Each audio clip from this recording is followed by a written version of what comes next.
पिछले एपिसोड में हमने देखा वो स्वर्णिम काल, 12 साल की खुशियां, राम सीता का प्रेम, दशरथ का गर्व, अयोध्या की समृद्धि। सब अच्छा था, सब सुंदर था, सब ठीक चल रहा था। दशरथ ने फैसला कर लिया था, राम राजा बनेंगे। सुमंत्र को आदेश दे दिया था, कल सभा बुलाओ, घोषणा होगी।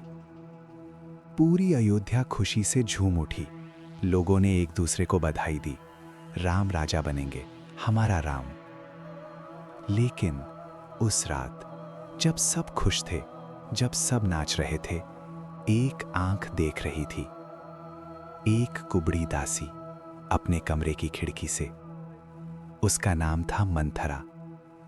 वो देख रही थी लोगों की खुशी, वो सुन रही थी राम की जय जयकार, और उसके अंदर कुछ जल रहा था। वो नहीं चाहती थी राम राजा बने, वो चाहती थी भरत राजा बने, वो चाहती थी कैकेयी राजमाता बने। और उसने ठान ली, मैं ये नहीं होने दूंगी। उस रात मंथरा ने वो किया जो पूरी रामायण बदल देगा, जो अयोध्या को रुला देगा, जो दशरथ की जान ले लेगा, जो राम को वनवास भेज देगा। सिर्फ कुछ शब्द, सिर्फ कुछ घंटे, और इतिहास बदल गया। आज की कहानी मंथरा की है, वो कुबड़ी दासी जिसे सब गालियां देते हैं। लेकिन क्या वो सच में इतनी बुरी थी या कुछ और था? आज जानेंगे मंथरा कौन थी, क्यों उसने ऐसा किया, क्या थी उसकी सोच, क्या था उसका अतीत। ये है मंथरा की कहानी, वो कहानी जो कोई नहीं सुनाता, वो नजरिया जो कोई नहीं दिखाता। चलिए देखते हैं। पहले जानते हैं मंथरा कौन थी, कहां से आई थी, क्या था उसका अतीत। मंथरा कैकेया देश की थी, वही कैकेया जहां कैकेयी की जन्म हुई थी, जहां कैकेयी के पिता अश्वपति का राज था। मंथरा कैकेयी के बचपन से उसके साथ थी। जब कैकेयी छोटी थी, मंथरा उसकी दाई थी।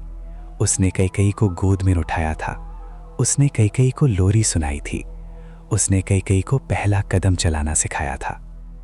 मंथरा के लिए कैकेयी बेटी समान थी। अपनी कोई संतान नहीं थी, कैकेयी ही सब कुछ थी। लेकिन मंथरा का शरीर, वो कुबड़ी थी, मतलब उसकी पीठ झुकी हुई थी, टेढ़ी थी। बचपन से लोग उसका मजाक उड़ाते थे, देखो कुबड़ी, देखो टेढ़ी मेढ़ी, देखो भूत जैसी। मंथरा को यह सुनना पड़ता था, रोज, सालों तक। इससे उसके मन में एक कड़वाहट भर गई, एक जहर जो धीरे धीरे गहरा होता गया। वो जानती थी लोग उसे नहीं चाहते, उसकी शक्ल के कारण, उसके शरीर के कारण।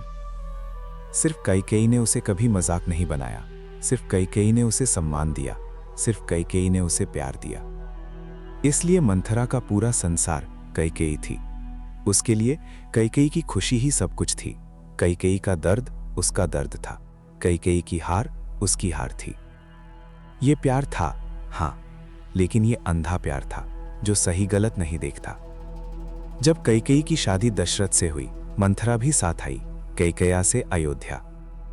अयोध्या में उसे कोई नहीं जानता था, कोई नहीं चाहता था। वो सिर्फ कैकेयी की दासी थी। राजमहल में बहुत दासियां थीं, लेकिन कोई मंथरा जैसी नहीं थी। उसकी शक्ल, उसका शरीर सब अलग था। लोग फिर हंसने लगे, देखो ये कैसी दासी लाई कैकेयी, कुबड़ी, डरावनी। मंथरा चुप रही, लेकिन अंदर जहर बढ़ रहा था। उसने ठान ली, मैं कैकेयी को सबसे बड़ा बना के दिखाऊंगी, तब ये लोग देखेंगे, तब ये लोग मेरे सामने झुकेंगे। ये थी मंथरा की सोच। गलत? हाँ, लेकिन समझ आती है थोड़ी तो। हाँ, जब दुनिया आपको रिजेक्ट करती है, जब लोग आपका मजाक उड़ाते हैं, तो आप भी दुनिया के खिलाफ हो जाते हो। मंथरा भी हो गई दुनिया के खिलाफ, सबके खिलाफ, सिर्फ कैकेयी के लिए। इन 12 स्वर्णिम सालों में मंथरा क्या कर रही थी? वो देख रही थी, चुपचाप, ध्यान से। उसने देखा राम कितना लोकप्रिय हो रहा है, उसने देखा दशरथ राम को कितना चाहते हैं, उसने देखा प्रजा राम को कितना प्यार करती है, और उसने देखा भरत दूर है, कैकेयी में किसी को याद नहीं।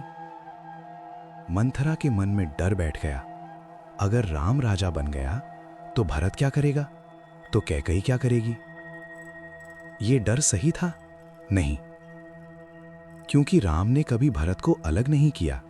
राम भरत को उतना ही चाहते थे जितना खुद को।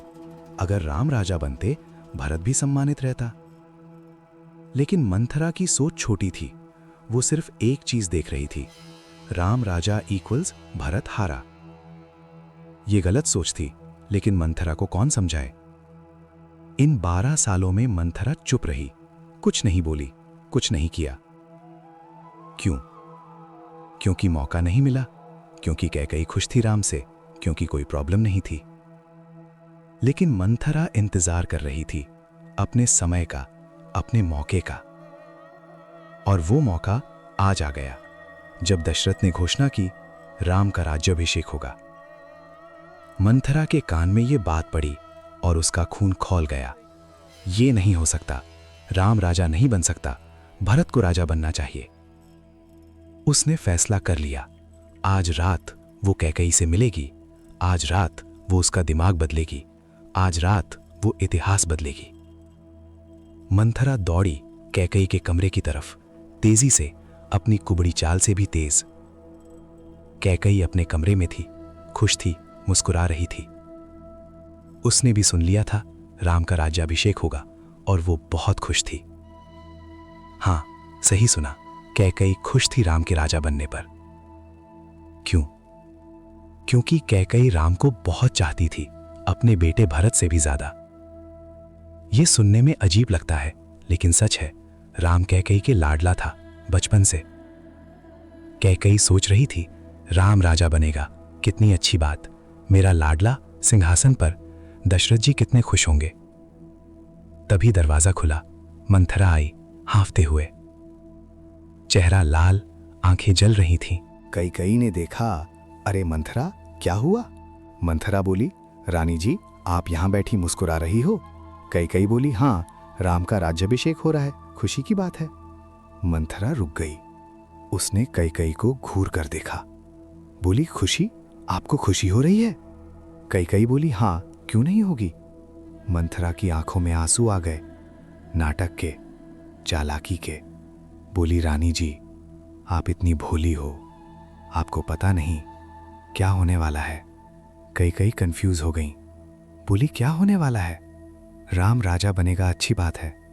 मंथरा बैठी कैकई के पास, उसका हाथ पकड़ा, धीरे से बोली, रानी जी, जब राम राजा बनेगा, कौशल्या राजमाता बनेगी, आप क्या बनोगी?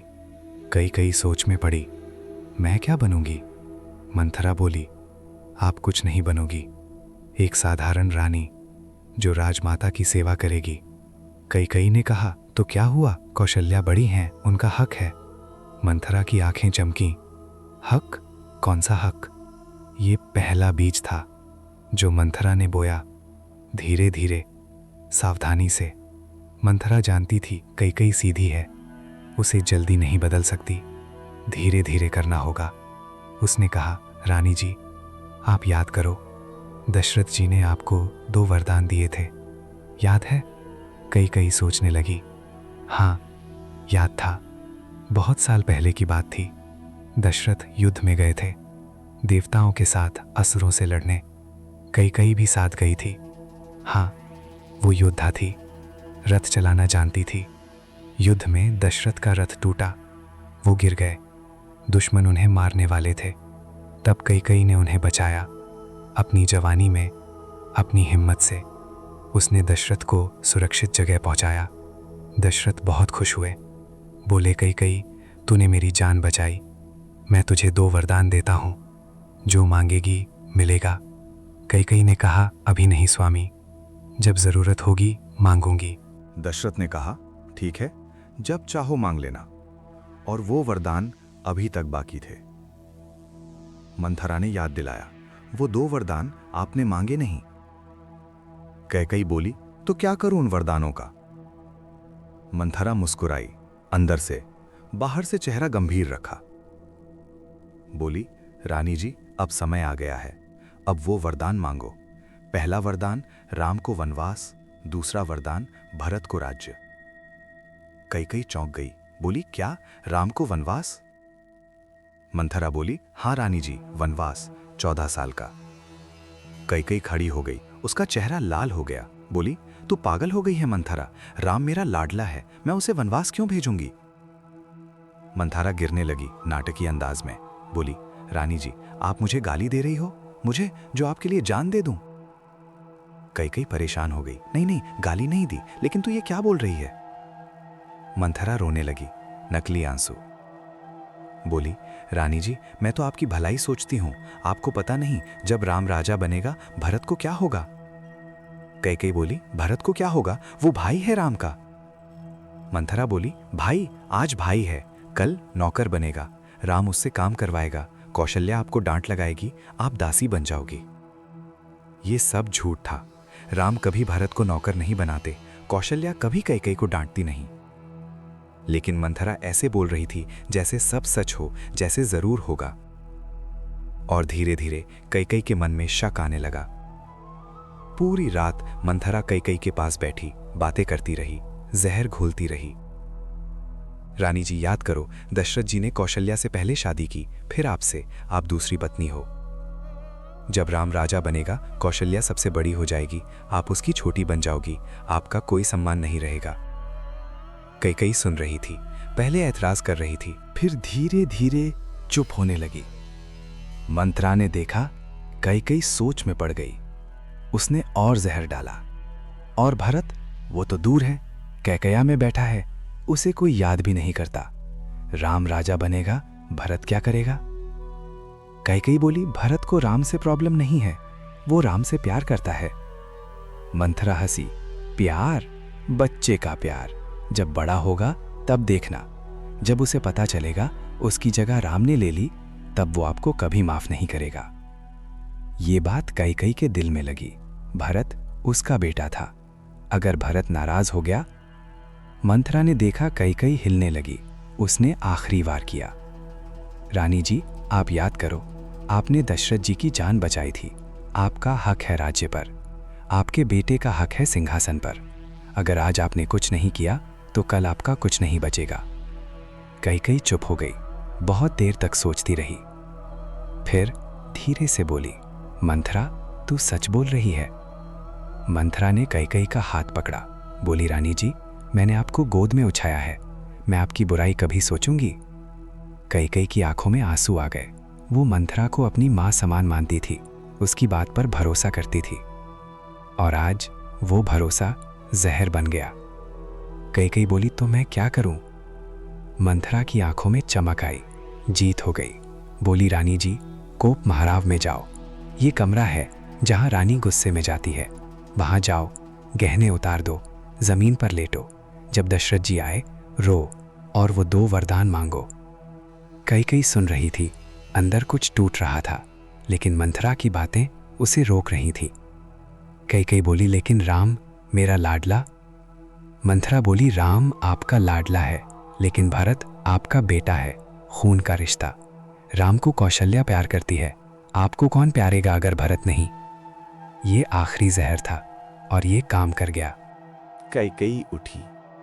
उसकी आंखों में अब प्यार नहीं था, अब सिर्फ एक चीज थी, अपने बेटे की चिंता। गलत चिंता, बेकार चिंता, लेकिन चिंता। वो कोप महाराव की तरफ चली, मंथरा पीछे पीछे मुस्कुराती हुई। अब रुक कर सोचते हैं, मंथरा ने ये क्यों किया? बहुत सारी थ्योरीज हैं, अलग अलग ग्रंथ अलग अलग कहते हैं। चलिए एक एक को समझते हैं। लिखित 1, सच्चा प्यार। कुछ लोग कहते हैं मंथरा सच्ची थी, वो सच में कैकेयी की भलाई चाहती थी। उसकी सोच छोटी थी, वो नहीं समझ पाई राम बुरा नहीं करेगा। वो डर गई कैकेयी का क्या होगा। इस लिखित में मंथरा विलेन नहीं, अंधी है। उसका प्यार अंधा था, जो सही गलत नहीं देखता था। ये लिखित थोड़ी सिंपैथेटिक है, लेकिन पूरा सच नहीं लगता। लिखित 2, पुराने जन्म का बदला। कुछ ग्रंथ कहते हैं मंथरा का पूर्व जन्म अलग था। वो एक राक्षस थी, दुंदुभी। दुंदुभी एक महिषासुर था, भैंस जैसा शरीर, बहुत ताकतवर। इस दुंदुभी को वाली ने मारा था। हाँ, वही वाली जो सुग्रीव का भाई था, जिसे बाद में राम मारेंगे। जब दुंदुभी मरा, उसने वचन लिया, मैं वापस आऊंगी, बदला लूंगी। और वो वापस आई मंथरा के रूप में। उसका बदला क्या था? राम को तकलीफ देना, क्योंकि राम वाली के दुश्मन थे उसकी नजर में, क्योंकि राम उस परंपरा के थे जो उसे हराई। इस लिखित में मंथरा जानबूझकर आई थी अपना बदला लेने। ये पूर्व जन्म का कनेक्शन था। लिखित 3, अलक्ष्मी। कुछ परंपराएं कहती हैं मंथरा देवी अलक्ष्मी थी। लक्ष्मी समृद्धि की देवी, अलक्ष्मी दुर्भाग्य की देवी। जैसे सीता लक्ष्मी का अवतार थी, मंथरा अलक्ष्मी का अवतार थी। उसका काम ही था दुर्भाग्य लाना, अयोध्या में दुख लाना। ये उसकी नियति थी। इस लिखित में मंथरा बुरी नहीं, अपना काम कर रही थी, जैसे सीता अपना काम कर रही थी। दोनों एक ही नाटक के हिस्से थे। लिखित 4, दिव्य योजना। सबसे गहरी लिखित ये है, मंथरा जरूरी थी। सोचिए, राम धरती पर क्यों आए थे? रावण कुमार ने। अगर राम राजा बन जाते, वो अयोध्या में रहते, लंका नहीं जाते, रावण नहीं मरता। तो राम को अयोध्या से बाहर भेजना जरूरी था, वनवास जरूरी था, लंका जाना जरूरी था। और इसके लिए किसी को बुरा बनना पड़ता, किसी को विलन बनना पड़ता। वो रोल मंथरा ने लिया, शायद जाने, शायद अनजाने। इस थियरी में मंथरा एक पॉन थी, बड़े खेल की, जो विधाता खेल रहे थे। कौन सी थियरी सही है हम नहीं जानते। शायद सब सही हैं, शायद कोई नहीं। लेकिन एक बात पक्की है, मंथरा ने वो किया जो किसी और ने नहीं किया। उसने इतिहास बदल दिया, सिर्फ अपनी जुबान से। कैकेयी कोप महराव में गई। ये एक अंधेरा कमरा था, जहां रानी गुस्से में जाती थी। यहां कोई रोशनी नहीं थी, कोई सजावट नहीं थी, सिर्फ अंधेरा, सिर्फ सन्नाटा। कैकेयी ने अपने गहने उतार दिए, सुंदर वस्त्र उतार दिए, बालों को खोल दिया, जमीन पर लेट गई, जैसी मंथरा वे सिखाया था। मंथरा दरवाजे के बाहर खड़ी थी, देख रही थी, खुश थी। अब दशरथ आएंगे, कैकेयी रोएगी, दशरथ पिघल जाएंगे, वरदान पूरे होंगे। यही था प्लान, सिंपल लेकिन इफेक्टिव।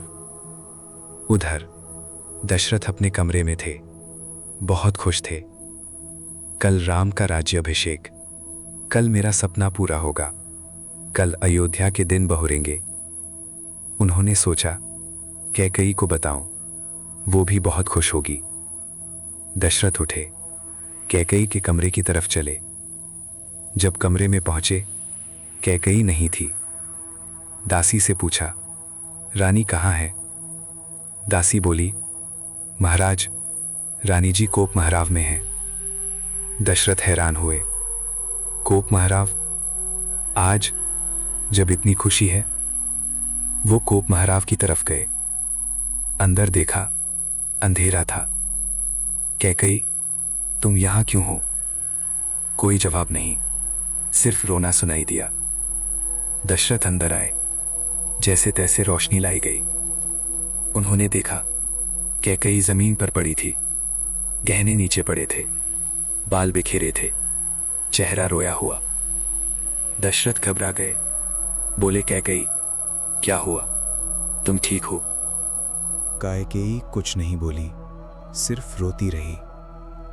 दशरथ उसके पास बैठे, उसका हाथ पकड़ा, बोले, बोलो कैकेयी, क्या हुआ? किसने कुछ कहा? कैकेयी फिर भी चुप। दशरथ बेचैन हो गए, बोले, कैकेयी, मुझे बताओ, जो मांगोगी दूंगा, सिर्फ बोलो, क्या चाहती हो? ये वो शब्द थे जिनके लिए मंथरा इंतजार कर रही थी। जो मांगोगी दूंगा। कैकेयी ने आंखें खोली, दशरथ की तरफ देखा। कुछ था उसकी आंखों में जो पहले नहीं था, कुछ कड़वा, कुछ अनजाना। कैकेयी बोली, स्वामी, आपको याद है आपने मुझे 2 वरदान दिए थे युद्ध में। दशरथ बोले, हाँ याद है, मांगो जो मांगना है।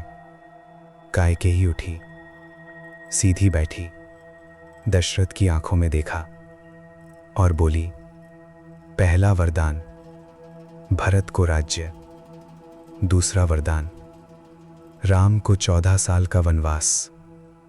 दशरथ ने सुना, पहले समझे नहीं, सोचा गलत सुना होगा। क्या क्या कहा तुमने? कैकेयी ने फिर कहा, राम को वनवास, भरत को राज्य। दशरथ को लगा धरती खिसक गई, उनके पैर से जमीन निकल गई। कैकेयी, तू ये क्या बोल रही है? कैकेयी बोली, वही जो मेरा हक है, आपने वरदान दिए थे, अब निभाओ। दशरथ रो पड़े। हाँ, महासम्राट दशरथ जमीन पर पड़े रो रहे थे। बोले, कैकेयी, राम मेरी जान है, उसे वनवास 14 साल तो मुझे मार दे, लेकिन ये मत मांग। कैकेयी अड़ी रही। मंथरा का जहर अच्छे से काम कर गया था।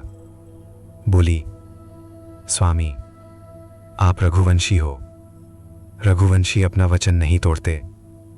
आपने वरदान दिया, निभाओ। दशरथ चिल्लाए, तू पागल हो गई है, किसी ने तुझे सिखाया है, तू ऐसी नहीं थी। कैकेयी चुप रही। अंदर कुछ दर्द हुआ, लेकिन मंथरा की बातें उसे रोक रही थी। दशरथ गिड़गिड़ाने लगे, कैकेयी, मैं तेरे पांव पड़ता हूं, ये मांग वापस ले, राम मेरा जीना है। कैकेयी बोली, नहीं स्वामी, जो मांगा वही चाहिए। दशरथ टूट गए पूरी तरह। वो जमीन पर पड़े रहे पूरी रात, रोते रहे, चिल्लाते रहे। लेकिन कैकेयी नहीं पिघली। मंथरा का जहर इतना गहराई था। और बाहर मंथरा देख रही थी, खिड़की से मुस्कुरा रही थी। हो गया काम, अब राम वनवास जाएगा, भरत राजा बनेगा, मेरी कैकेयी राजमाता बनेगी। वो नहीं जानती थी ये जीत नहीं, हार है। वो नहीं जानती थी ये खुशी नहीं, तबाही है। वो नहीं जानती थी इसी रात से अयोध्या कभी वो ही नहीं रहेगी। रुको, मंथरा का आगे क्या हुआ ये भी जानना जरूरी है। जब राम वनवास गए, जब दशरथ मर गए, जब भरत वापस आया, भरत को पता चला क्या हुआ। उसे पता चला उसकी माँ ने क्या किया, उसे पता चला मंथरा ने क्या करवाया। भरत का गुस्सा जहां तक रोक सकता था रोक लिया, अपनी माँ पर हाथ नहीं उठाया, लेकिन मंथरा पर। जब भरत ने मंथरा को देखा, वो सजदी धजी आ रही थी, खुश थी। उसने सोचा भरत खुश होगा उसे देखकर, लेकिन भरत की आंखों में आग थी। भरत ने कहा, शत्रुघ्न पकड़ो इस पापिनी को। शत्रुघ्न दौड़ा, उसने मंथरा के बाल पकड़े, घसीटना शुरू किया। मंथरा चिल्लाई, छोड़ो, क्या कर रहे हो? शत्रुघ्न बोला, वही जो तेरी सजा है। उसने मंथरा को मारा, बहुत मारा, घसीट घसीट कर मारा। मंथरा के गहने टूटे, उसके कपड़े फटे, उसका खून बहा। कैकेयी चिल्लाई, रुको, मेरी दासी को मत मारो। लेकिन कोई नहीं सुना। पूरी अयोध्या मंथरा से नफरत करती थी। जो उसने किया उसकी सजा कम थी ये। कुछ लोग कहते हैं मंथरा मर गई उस मार में, कुछ कहते हैं वो बच गई लेकिन जिंदा लाश बन गई। जो भी हुआ उसका अंत बुरा हुआ, बहुत बुरा। तो दोस्तों, आज हमने देखी मंथरा की कहानी। वो कुबड़ी दासी जो सबकी नजर में विलन है, लेकिन जिसका अपना दर्द था, अपनी मजबूरी थी, अपना अंधा प्यार था। हमने देखा उसने कैकेयी को कैसे बदला, धीरे धीरे, जहर की तरह, एक एक बात करके। हमने देखा कैकेयी पहले खुश थी राम के राज्याभिषेक से, वो राम को चाहती थी, लेकिन मंथरा ने उसका मन बदल दिया। हमने जाना मंथरा के बारे में अलग अलग थियरीज, सच्चा प्यार, पूर्व जन्म, अलक्ष्मी, दिव्य योजना। जो भी सच हो, एक बात पक्की है, मंथरा ने वो कर दिया जो किसी ने नहीं किया। सिर्फ शब्दों से इतिहास बदल दिया। हमने देखा दशरथ का टूटना, जमीन पर गिरना, रोना, चिल्लाना, अपने प्यारे बेटे को वनवास भेजने का दर्द। और हमने देखा मंथरा का अंजाम, भरत शत्रुघ्न का गुस्सा, मारपीट, बुरा अंत। क्या ये न्याय था? क्या ये सजा सही थी? ये सवाल आप पर छोड़ता हूं। अगले एपिसोड में देखेंगे राम को वनवास की खबर। जब राम को पता चला उन्हें जाना है, जब सीता ने कहा मैं भी जाऊंगी, जब लक्ष्मण ने कहा भैया के बिना नहीं रहूंगा। दशरथ की आखिरी रात, कौशल्या का विलाप, और वो सुबह जब राम निकले अयोध्या से। वो विदाई जो सबसे दर्द भरी थी, वो पल जो अयोध्या आज भी नहीं भूली। देखिए अगले एपिसोड में राम का वनवास कमान। इस वीडियो को लाइक करें, शेयर करें, सब्सक्राइब करें, कमेंट में बताइए आपके हिसाब से मंथरा विलन थी या विक्टिम। हम मिलेंगे अगले एपिसोड में। जय श्री राम, जय सीताराम।